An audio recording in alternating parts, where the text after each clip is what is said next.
The Electoral Commission should be in the forefront of reminding all political players that good politics is a competition of ideas, where people receive communication from those who are seeking political office and choose on the basis of the superiority of ideas.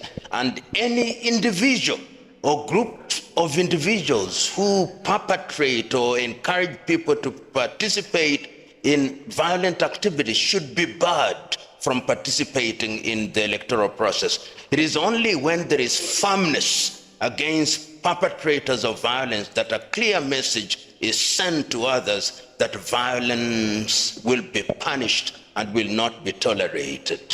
The elections in Uganda are not unique and different from other elections in the continent of Africa. We have seen it in Kenya, in different countries. Violence appears to be part and parcel of our electoral processes, and electoral processes are tended by violence, by cutthroat competition, because the politicians see elective positions as positions of material aggrandizement. We must liberate the politicians from the belief that their role as politicians is to use any means necessary. We must redefine leadership.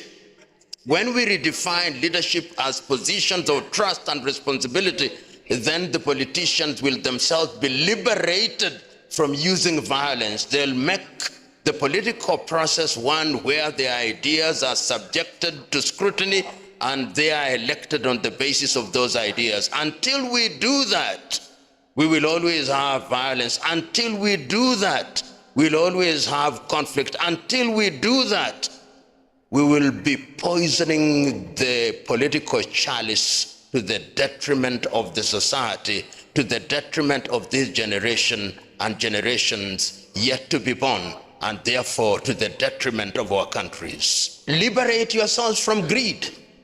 Liberate yourselves from seeking power at all costs. Liberate yourselves from the spirit of seeking things that will not help the country. Liberate yourselves from seeking power for power's sake.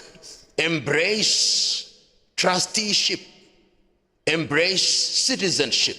As the Greeks used to say, in any society there are tribalists and there are idiots and there are citizens. I'm asking all of us, not only in Uganda, in the continent of Africa, let us be citizens who do things that are in the best interest of our countries and that makes our countries great and makes Africans great and respectable throughout the world. It can be done and it must be done.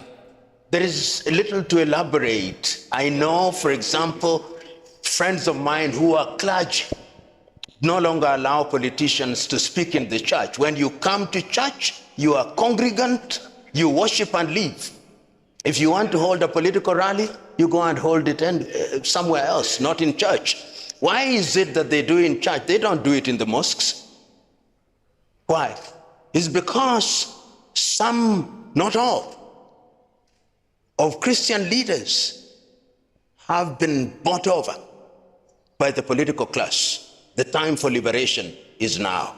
Criminalize all forms of bribery, whether the bribery takes the form of a bag of rice, whether it takes the form of cash, whether it takes the form of food which is offered. Easier said than done, but it is being done in other countries. Why do we in Africa think that things must be easy? Nothing is easy. When you want good things, you must work for them. So let us not say that because it has been happening. For how long has it been happening? It has been happening for a very short time. So if you criminalize and punish people, part of the problem in Africa is impunity. People kill without consequence. People maim without consequence. People loot without consequence. The day we begin to punish people, that is the day people will begin to know that if you do the wrong thing, then you spend time in Luzira. We are wearing borrowed clothes. We inherited a system which was bequeathed to us by the colonizer. we are using the ways of the slave master to liberate the slave. It can never happen. We must redefine governance.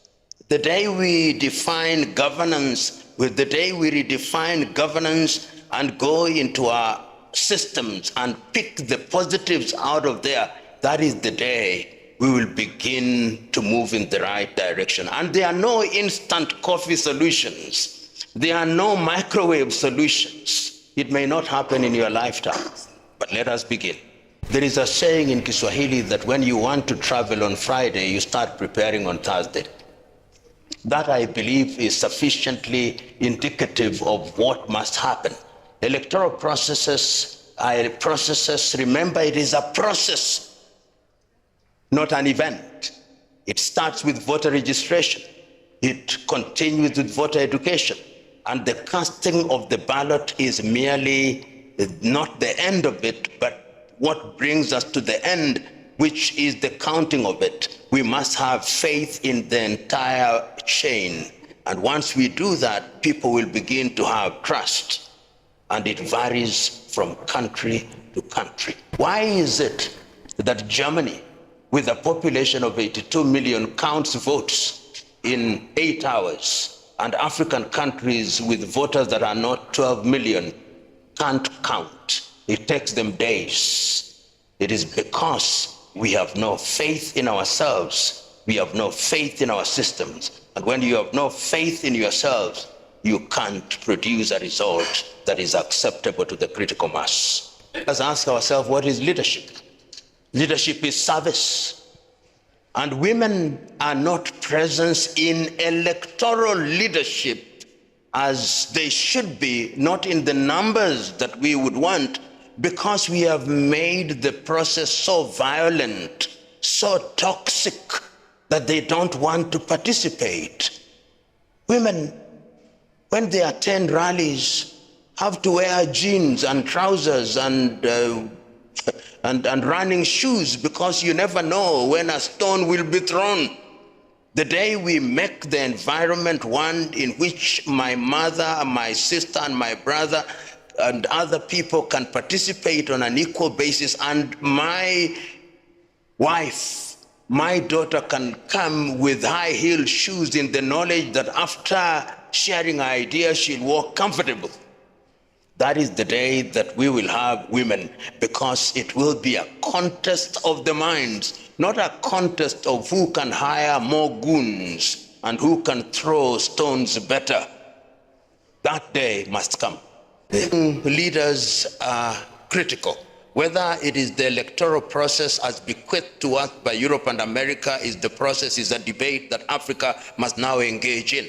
It would appear to me that in Africa, elections give birth to death and violence. So the time is now for us to be courageous enough to ask ourselves, what systems of governance will immunize ourselves from this pain? For the moment, we have lemon, let us make ourselves lemonade. Technology and machines are manipulated by man. They don't act of their own motion. And if men and women are dishonest, technology will produce dishonest results. So the first thing is to deal with values and virtues of the men and women behind the machines. Artificial intelligence is good for those who are honest. It is a good servant and a bad master. That is the nature of technology. It is like the knife. You can use it to cut meat and eat meat, and you can also use it to kill. Choose you now how you use the knife.